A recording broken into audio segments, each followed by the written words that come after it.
চলছে অজানা কথা। আজকে স্টুডিওতে উপস্থিত আছেন নির্মাতা সীমান্ত সজল। কথা হচ্ছিল তার সাথে, চলুন ফিরে যাই গল্পে। তো আপনি নিজেও জানতেন না যে গানের পাশাপাশি অভিনয়টাও আপনি ভালো পারেন, আপনার রক্তেই মিশে আছে। তো অভিনয় থেকে তারপরে নির্মাতা সীমান্ত সজল আবার কিভাবে হয়ে গেলেন? অভিনয় তো আসলে আমি করতেই চাইনি, কিন্তু ওই আমি যখন গানের স্কুলে গেলাম, গানের স্কুলের নাচের শিক্ষক বলল উত্তরাতে একটা মিডিয়া হাউস আছে, ওখানে মিউজিক ভিডিও হবে। তো আমি বললাম আমি গিয়ে কি করব? বললো আরে আপনি তো অভিনয় করতে পারেন, আপনি মডেল হবেন। বললাম না না না, আমার দ্বারা দরকার নাই। বললো আরে চলেন না। পরে আমাকে বললো যেহেতু মিউজিক ভিডিওর শুটিং মডেল লাগবে, আপনি তো গানের, আপনি তো লিপসিংটা ভালো পারবেন, আর আপনার চেহারায় একটা দুঃখ দুঃখ আছে, আপনাকে দিয়ে দুঃখের গানই হবে। আমি বললাম না, বলে কি আর করেন। তো নাচের মাস্টারে বললো আমি যেহেতু ওখানে কোরিওগ্রাফি করবো, আপনিও যাবেন, তো চলেন না যাই। তো আমার জীবনের প্রথম শুটিং স্পট ছিল গাজীপুর হোতাপাড়া খতিব খামার বাড়ির শুটিং স্পট। তো আমরা রাত্রে গেলাম, আমাদেরকে রুম দিয়ে দিল।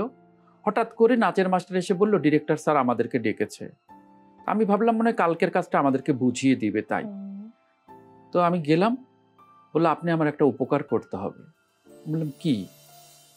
বললো কিভাবে ব্যাপারটা বলি, আপনি ব্যাগে কাপড় চোপড় গুছিয়ে আপনার জীবনের প্রথম শুটিং স্পটে অভিনয় করতে এসেছেন, কিন্তু আমার যে অ্যাসিস্ট্যান্ট আসার কথা সে আমাদের সাথে আসেনি, সে কালকে আসবে।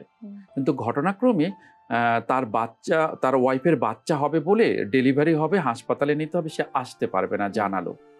তো আমি বললাম আমি কি করতে পারি? বললো আপনি তো গানের লোক, গান ভালো পারেন, আপনি এই টেপ রেকর্ডার নিয়ে যান, ক্লিপবোর্ড নিয়ে যান, গানগুলি লিখবেন, গানগুলি কালকে আপনি বলে বলে দিবেন, আপনি আমার সাথে এই প্রজেক্টে অ্যাসিস্ট্যান্ট হিসেবে কাজ করবেন।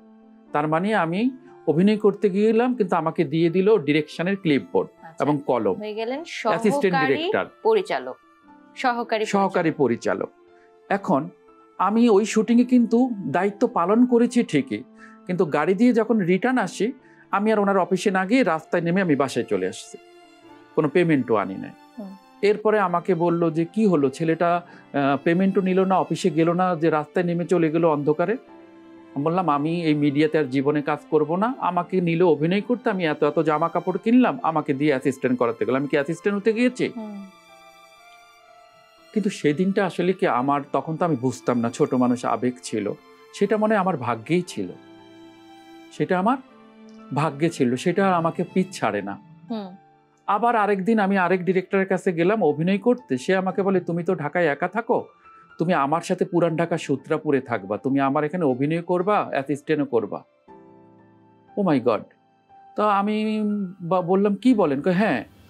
আবার সেখানে যাওয়ার পরে অভিনয় তো দূরের কথা, খালি অ্যাসিস্ট্যান্ট ডিরেক্টর। এখন আমি যখন অ্যাসিস্ট্যান্ট ডিরেকশন হিসেবে মিউজিক ভিডিওতে কাজ করি, ক্যামেরাম্যানরা আমাকে বলে আচ্ছা তুমি নাটকে কার সাথে অ্যাসিস্ট করো? বললাম কেন? বললো ডিরেক্টর তো এখানে নাই, এখানে তো স্ক্রিপ্ট তোমার, ডিরেকশন তুমি দিচ্ছ, আপনি পারদর্শী হয়ে গেছেন। হ্যাঁ, মানে আমি এখন ডিরেকশন দিচ্ছি, এবং এক একটা গানকে না, মিউজিক ভিডিওকে আমি এখন না, মানে এটাতে গল্প ঢোকাচ্ছি। আগে তো মিউজিক ভিডিও ছিল মেয়েদের হাত ধরে হাঁটা চলা, গাছের নিচে বসা, লিপসিং, কিন্তু আমি এই গানের মধ্যে একটা গল্প দিচ্ছি। কারণ ওই যে আমি মঞ্চ নাটক করেছি বা আমার ভিতরে একটা জল্পনা কল্পনা, তখন হলো কি উনি আমাকে স্বাধীনতা দেওয়ার পর আমি এইভাবে কাজ করছি। ক্যামেরাম্যানরা বলতেছে তোমার জায়গা তো এইটা না। আমি বললাম কেন? বললো তুমি বললা তুমি নাটকে কারোর সাথে কাজ করেন, তাহলে তুমি ডিরেকশন দাও কি করে আমাদেরকে, এবং তুমি বলে দাও এইটা করতে, আর্টিস্টকেও বলে দাও তুমি এইটা করতে। তুমি কি জানো তুমি তো একজন ডিরেক্টর, যদিও তুমি নাটকের যদিও তুমি মিউজিক ভিডিও অ্যাসিস্ট্যান্ট ডিরেক্টর, তোমার জায়গা এইটা না বাবা, তুমি নাটকে যাও।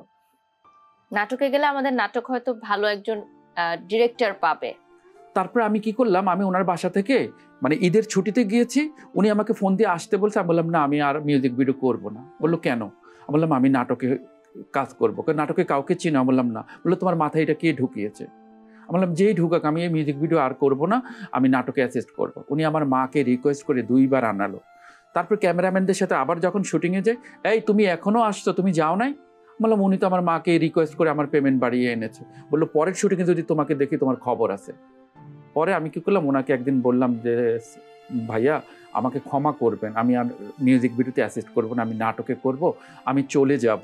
তো উনি বললো ঠিক আছে, তোমার পেমেন্ট ক্লিয়ার করে দিচ্ছি আমি, তুমি চলে যাও, কিন্তু তোমার যাওয়াটা আমি দেখতে চাই না, আমি অফিসে থাকবো, তুমি চলে যেও।